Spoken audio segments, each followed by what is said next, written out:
Alright, so I just want to go over the newest addition to the shop here. It's the JWDS-2550 drum sander.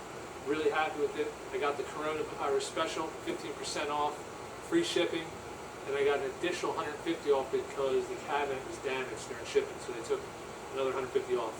So far I've run through one top through it, which is what the camera's sitting on, and then I'm going to run this walnut top through it for a desk that I have over here to show you just a quick run through. Putting it together was fairly straightforward. I had to put the handle on, I had to lift it up onto the base. My wife helped me do it, so it's not something you can do yourself unless you have a hoist, but two people can do it. It's not crazy. There's caster wheels built in, but they don't swivel. That sucks. And I did buy the infeed and outfeed tables, which I think Jets should include. I think Jets should include them with this machine because you're going to be running larger stuff through it. And I don't know why you would have a machine this wide if you're not going to have infeed and outfeed tables on. But they came separate. I bought them. It was like on sale, 169 bucks. They installed pretty easy, and then I got them parallel with the belt. Pretty good. The one thing I didn't like about Jets instructions are over here. There's an adjustment for the table. So when you're running stuff wider than 25 inches, you run it through once, flip it around, and then you loosen the knob over here, and it drops the table down out of parallel a little bit, and it eliminates a crown, so you can run wide stuff through. That's why I got the machine. The instructions don't really touch on it at all, so I'm not going to talk too much about that because I still want to call Jet and see what the real process is of how much you're supposed to adjust it, if it's coordinated to the thickness of the wood, if you just do one turn. Not really sure. So, and I'm kind of I don't know why they would put a lot of info on that with this machine, because that's why I got it. One of the main reasons, so I can run 50-inch wide tops through. Anyway, the top up there I ran through the other day before I had the infeed and outfeed tables, and it sanded it perfectly. It was flat, but since I had to hold the end of it, when the top went through the very end, it sanded down with my profile, my table edge a little bit on the back side. So I wanted to wait to run this walnut top through until I had the infeed and outfeed tables on. So that's what I'm going to do now so you can watch it. I have my dust spray fitting on here. It goes to my dust collector. I have a PM 1300, I think it is, so it's plenty strong enough for this. There's minimal dust left on the machine with my dust collector, so I'm happy with that. It's really easy to use. It's just an adjustment for the belt speed for the dial and an on-off for the drum itself. And it has the SandSmart feature, or I think that's what it's called.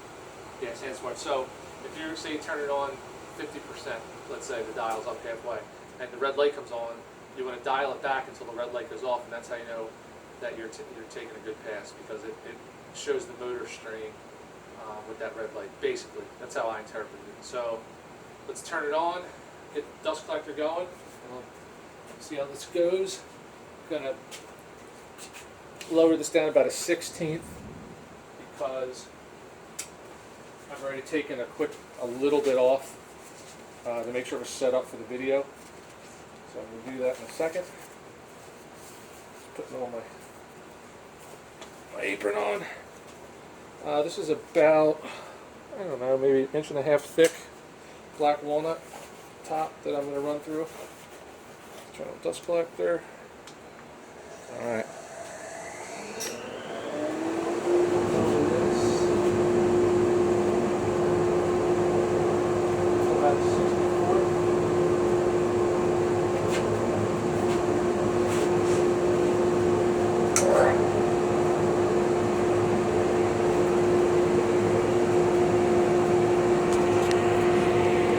Better view.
1/64 of a turn.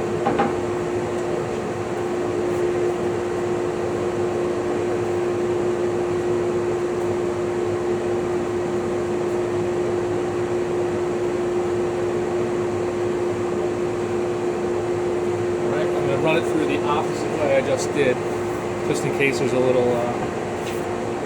difference.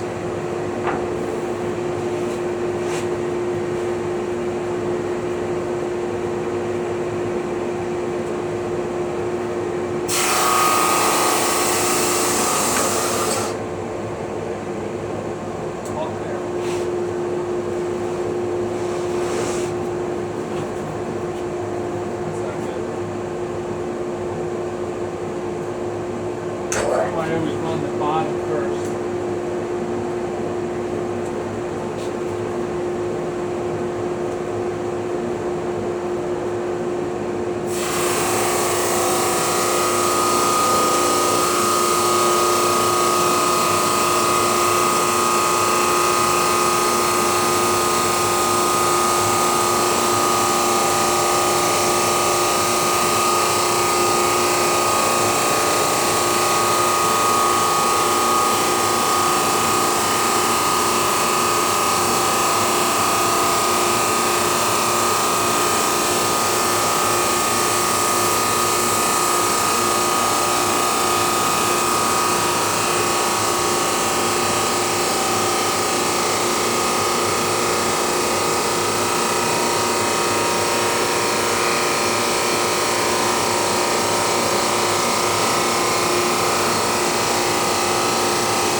Alright, so here's after a couple passes.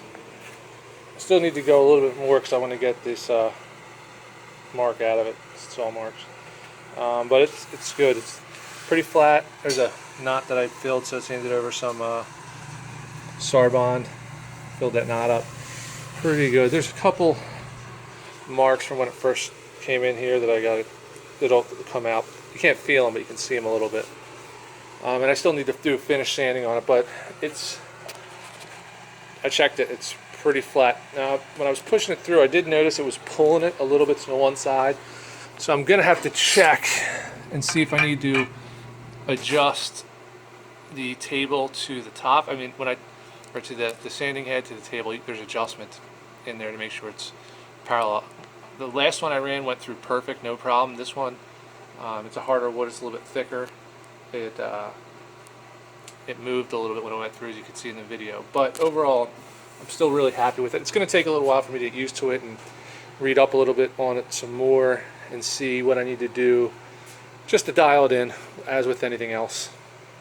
I waxed the infeed and outfeed tables earlier just to make sure that they were nice and smooth. I'd say they pretty much were out of the box. As far as dust on here, there's this is for my last one, but there's a little bit, but not much at all. And let's take this off. I'll show you what's in there.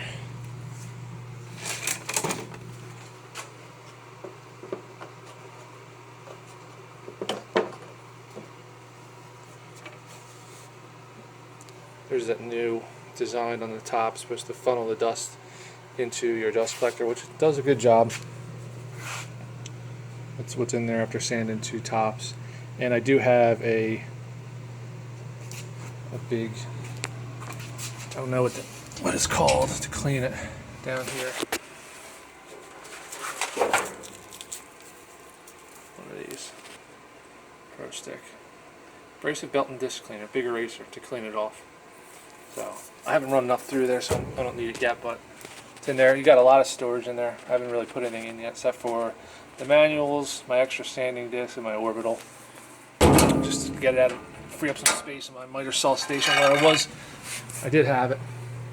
So first take on this, I really like it. It definitely helps sanding tops perfectly flat. I mean, obviously I joint the boards and plane them before I put them together, but once they're finally together, if there's any, even though I'm using the dominoes once in a while, I won't get one lined up right. Running it through this flattens it right out. So I'm definitely happy I have it. I ran a cutting board through it that I had just to see how it did. Great job. So far it's awesome. I'll do an updated video once I really get into it. As far as the tables, you can loosen that on both sides, the lever on both sides, and then you can pull the table out this way and you can fold them down if it's, if you're put in a spot where space is of an issue. And then this is the piece that I wish, hopefully someone will see this, someone from Jet or someone who has one of these that really knows them will go over it. So you can loosen that knob there, whatever you want to call it, and that one, and then you can raise or lower the table right there to bring it out of parallel or back into parallel. So like I said, so you avoid a crown on your workpiece when you're running through something really wide. I haven't messed with it yet because, like I said, this is something I really want to read and get right before I put something big through it and screw it up. So if anybody has one of these and they do it a lot, put some comments, because I'm definitely looking for some help as far as getting used to that before I run like a big tabletop through this. And that's pretty much what I got. You have a depth gauge over there, which I might use it as a ballpark to get close, and then I'll put the piece in with it off and lower the head down till it just barely touches it, and then run it through. Or if I have and hopefully I have a scrap piece the same thickness that I can test on that before you do the actual workpiece. There's your depth stop there. This is adjustable if you want. If you want a repeatable depth stop. Haven't used that yet. The machine is solid. I believe this is cast iron. This pretty much this whole area.